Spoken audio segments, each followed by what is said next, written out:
Hello बच्चों, मेरा नाम है फैज़ल और आप देख रहे हैं मेरा चैनल स्टडी वेव इंस्टीट्यूट।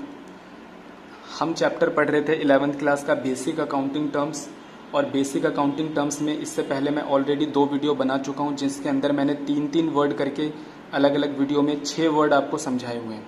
आज हम 7वां वर्ड इसका पढ़ने वाले हैं, यानी कि ये वीडियो नंबर 3 है। अगर इससे पहले की 2 वीडियो नहीं देखी तो मैं लिंक डिस्क्रिप्शन में डाल दूंगा।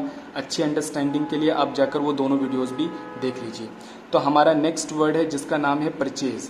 बच्चों, परचेज का सिंपल मतलब होता है खरीदना। अगर नॉर्मल लाइफ में बात करें तो परचेज का मतलब खरीदना होता है, और यहाँ पर भी परचेज का मतलब खरीदना होता है। लेकिन यहाँ पर जो परचेज वर्ड है वो सबके लिए इस्तेमाल नहीं होता, कुछ लिमिटेड चीज़ों के लिए इस्तेमाल होता है। तो आइए मैं आपको समझाता हूँ। The purchase term is used for an account to record purchase of goods. कह रहा है कि जब हम गुड्स परचेज करते हैं तो परचेज वर्ड का इस्तेमाल करते हैं, या फिर उस गुड्स को बनाने वाला रॉ मटेरियल परचेज करते हैं, रॉ मटेरियल खरीदते हैं तो परचेज वर्ड का इस्तेमाल होता है।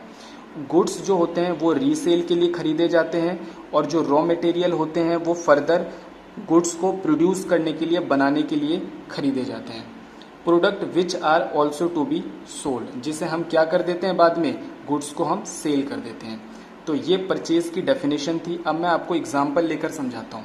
बच्चों, एक मोबाइल डीलर वाला जो होता है वो अलग अलग कंपनी के सेलफोन खरीदता है और देन उनमें कस्टमर्स को सेल करता है। ठीक है, तो जब वो सेलफोन खरीदेगा तो वर्ड क्या इस्तेमाल करेगा, परचेज। अगर एक मोबाइल डीलर वाला काउंटर खरीदता है, मोबाइल डीलर वाला अगर एसी खरीदता है, रेफ्रिजरेटर खरीदता है, तो वो वर्ड परचेज इस्तेमाल नहीं करेगा, वो उन असेट्स के नाम से उनको जानेगा। यानी कि परचेज वर्ड सिर्फ वो सेलफोन खरीदेगा तभी इस्तेमाल करेगा।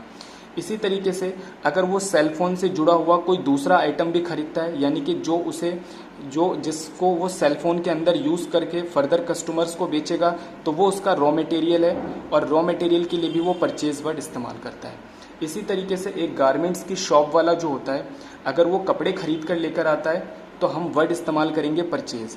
मान के चलो वो कपड़े ना खरीद कर रॉ मटेरियल लाकर खुद कपड़े बनाता है, तो जब वो रॉ मटेरियल खरीदेगा तो भी हम वर्ड क्या इस्तेमाल करेंगे, परचेज। जैसे वो धागा खरीदेगा, जैसे कि वो कपड़े लेकर आएगा फिर उसकी सिलाई करेगा, ये सारी चीज़ें जब भी वो खरीदेगा तो परचेज वर्ड का इस्तेमाल करेंगे।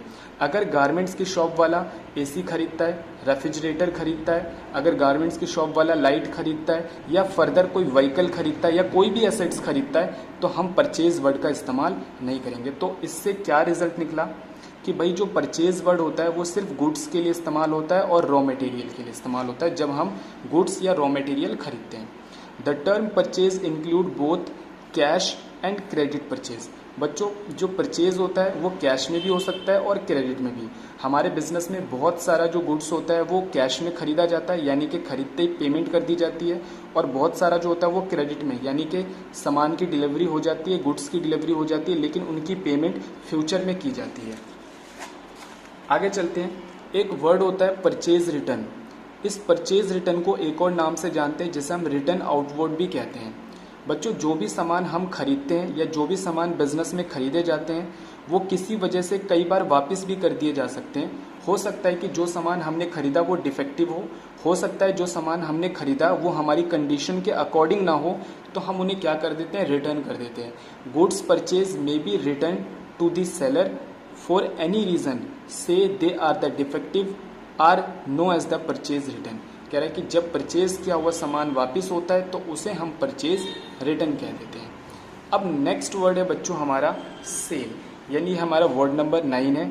जब हम सेल को समझते हैं, सेल का अगर मैं नॉर्मल लाइफ के अंदर मतलब निकालूँ तो सेल का मतलब होता है बेचना। ठीक है, यहाँ पर भी सेल का मतलब बेचना होता है, लेकिन यहाँ पर सारी चीज़ों के बेचने पर हम सेल वर्ड का इस्तेमाल नहीं करते। तो हम सेल वर्ड का इस्तेमाल कहाँ करते हैं, the term sale is associated with the use for the sale of goods. कह रहा है कि जब हम गुड्स को सेल करते हैं तो ही हम सेल वर्ड का इस्तेमाल करते हैं। फॉर एग्जाम्पल, मैं पीछे वाला ही एग्जाम्पल लेता हूँ। एक सेलफोन डीलर जो होता है, ठीक है, एक मोबाइल फ़ोन का जो डीलर होता है, अगर वो मोबाइल फ़ोन बेचता है किसी कस्टमर को तो वो सेल वर्ड का इस्तेमाल करेगा कि सेल करा उसने मोबाइल फ़ोन। उसकी दुकान का एसी सही से काम नहीं कर रहा, उसने एसी बेच दिया, तो वो सेल वर्ड इस्तेमाल नहीं करेगा। उसके पास 2 शॉप थी, उसने एक शॉप बेच दी तो वो सेल वर्ड का इस्तेमाल नहीं करेगा। उसके पास एक वैन थी, उसने अपनी वैन बेच दी, वो सेल वर्ड का इस्तेमाल नहीं करेगा। यानी कि वो गुड्स को छोड़कर, यानी कि मोबाइल डीलर वाला सेल फोन को छोड़कर अगर कोई भी चीज़ सेल करता है तो वो सेल वर्ड का इस्तेमाल नहीं कर सकता, यानी कि सेल फोन बेचने पर ही वो सेल वर्ड का इस्तेमाल करेगा। इसी तरीके से नॉर्मल हर बिजनेस में जो गुड्स वो बेचते हैं उनके लिए सेल वर्ड इस्तेमाल करते हैं। It's include both cash cell, भाई जो सेल होती है वो कैश में भी होती है और क्रेडिट यानी कि उधार में भी होती है। कई बार जब हम सेल करते हैं और इमीडिएट हमें पेमेंट मिल जाती है तो वो कैश सेल है, और कई बार हमें पेमेंट इमीडिएट नहीं मिलती, वो फ्यूचर में दी जाती है तो उन्हें हम क्रेडिट सेल कहते हैं। एक वर्ड होता है जिसका नाम होता है सेल रिटर्न, या इसे हम कहते हैं रिटर्न इनवर्ड। अगर हमने बेचा हुआ माल यानी कि बेचा हुआ सामान अगर बिजनेसमैन को वापस मिल जाता है या रिटर्न हो जाता है तो उसको हम सेल रिटर्न या फिर रिटर्न इनवर्ड कहते हैं। ये सेल रिटर्न क्यों होता है, इसके पीछे भी रीज़न ये होता है कि जो हमने सामान बेचा अगर वो उस सामने वाले कस्टमर की कंडीशन के अकॉर्डिंग नहीं है या फिर वो डिफेक्टिव है तो वो हमें सामने वाला वापस कर देता है। Goods sold when the return by the purchaser are term as the sale return. ठीक है, तो ये बात हमने समझा। अगले नंबर पे होता है बच्चों जिसका नाम है ट्रेड रिसीवेबल। ये हमारा वर्ड नंबर क्या है 11 है, जिसमें हम ट्रेड रिसीवेबल को समझ रहे हैं कि ट्रेड रिसीवेबल का मतलब क्या होता है। बच्चों ट्रेड रिसीवेबल का मतलब अगर हम बात करें बिजनेस में जिन लोगों से हमें पैसे लेने हैं वो सारे हमारे क्या कहलाते हैं, ट्रेड रिसीवेबल। यानी कि जिसको हमने उधार में सामान बेचा है उनसे हमें फ्यूचर में क्या लेना होता है, पैसा लेना होता है, तो वो भी हमारे ट्रेड रिसीवेबल है। अब थोड़ा सा इसकी डेफिनेशन पर हम चलते हैं कि ट्रेड रिसीवेबल क्या है। It is the amount receivable, ये एक ऐसा अमाउंट है जो रिसीवेबल है यानी कि रिसीव होगा फॉर सेल ऑफ गुड्स। या तो हमने सामने वाले पर्सन को क्या बेचा है, गुड्स बेचा है, या फिर हमने उसको उधार में सर्विसेज रेंडर्ड की है यानी सर्विसेज दी है। एग्जाम्पल के तौर पर एक गारमेंट्स की शॉप वाला अगर उधार में कुछ कपड़े बेच देता है तो फ्यूचर में उसको पैसे मिलेंगे तो वो उसका क्या कहलाएगा, ट्रेड रिसीवेबल। हो सकता है वो कपड़े उसने किसी पर्सन को बेचे होंगे, किसी फर्म को बेचे होंगे, तो जिसको भी बेचे वो उसके क्या कहलाएंगे, trade receivable.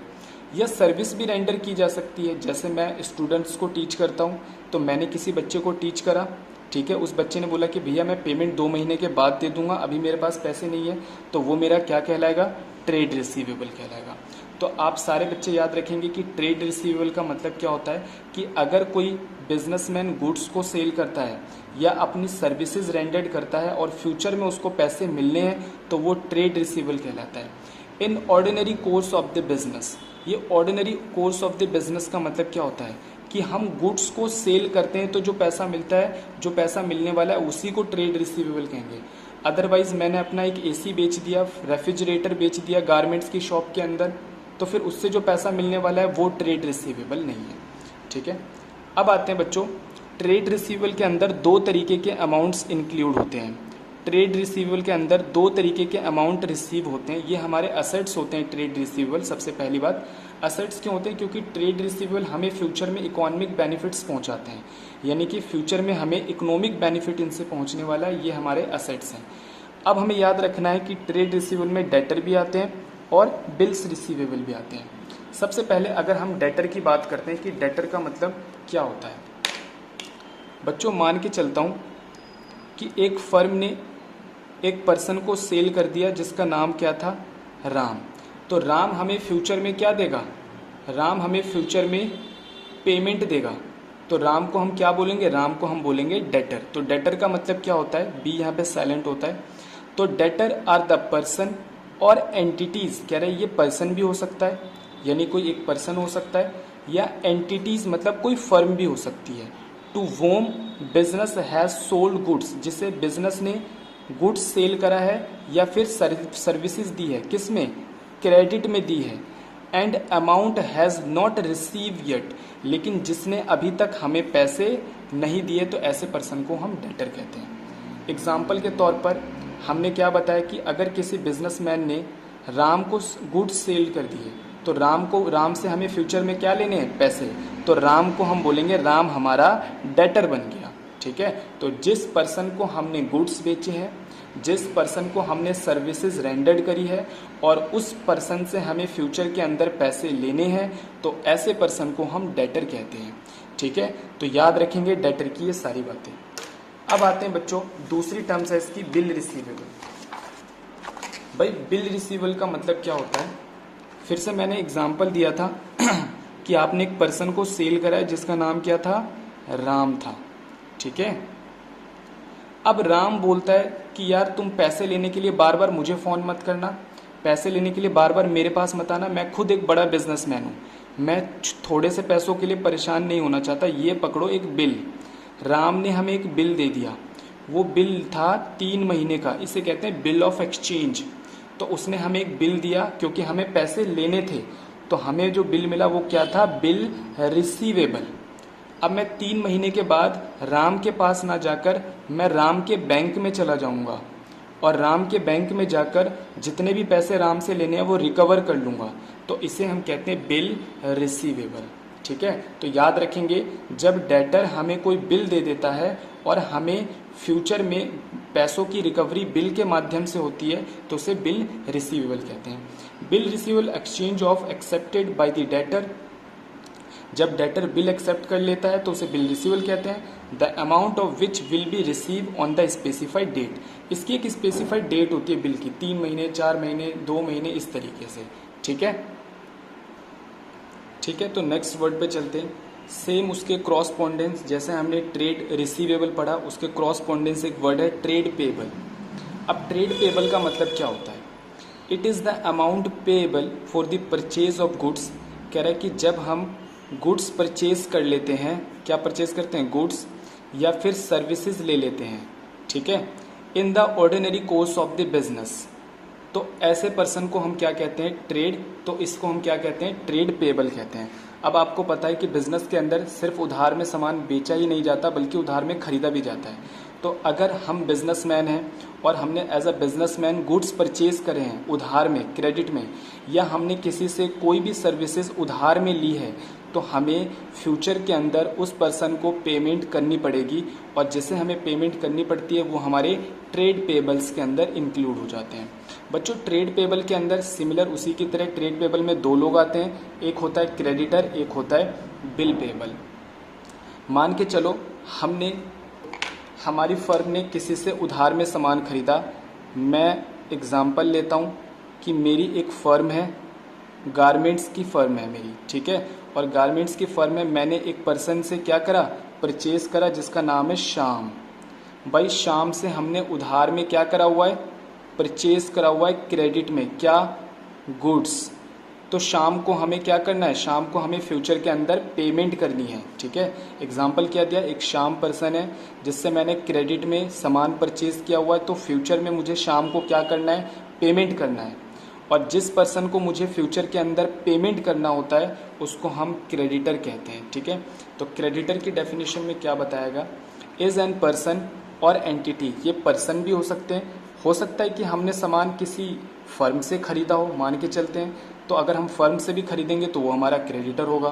From which business purchase goods services on credit, जिससे हमारे बिजनेस ने उधार में सामान खरीदा है या फिर सर्विसेज उधार में ली हुई है। अब शाम पर्सन जो होता है, अगर मान के चलो हम शाम को बिल दे देते हैं, हम बोलते हैं शाम को कि भाई पेमेंट लेने हमारे पास मत आना, अब हम आपको बिल दे रहे हैं, वो बिल है 2 महीने का, तो 2 महीने के बाद शाम उस बिल को मेरे बैंक अकाउंट से जाकर क्या कर सकता है? पैसे ले सकता है, तो इसे हम क्या कहते हैं? Bill payable. तो अगर हम क्रेडिटर को बिल दे देते हैं यानी बिल एक्सचेंज कर लेते हैं तो वो बिल पेबल की फॉर्म बन जाती है। Bill payable means the bill of exchange. कह रहे हैं कि ये बिल ऑफ एक्सचेंज होता है एक्सेप्टेड बाय द पर्सन, इसे एक्सेप्ट करना बहुत जरूरी है। भाई जो लेनदार है और देनदार है दोनों बिल को एक्सेप्ट करते हैं, ठीक है। जिसको पैसे मिलने वाले हैं वो BR एक्सेप्ट करेगा, जिसको पैसे देने हैं वो BP एक्सेप्ट करेगा। बाय द पर्सन और enterprises, the amount of which will be payable on the specified date. कह रहे हैं कि इसका अमाउंट स्पेसिफाइड डेट पर पे किया जाता है।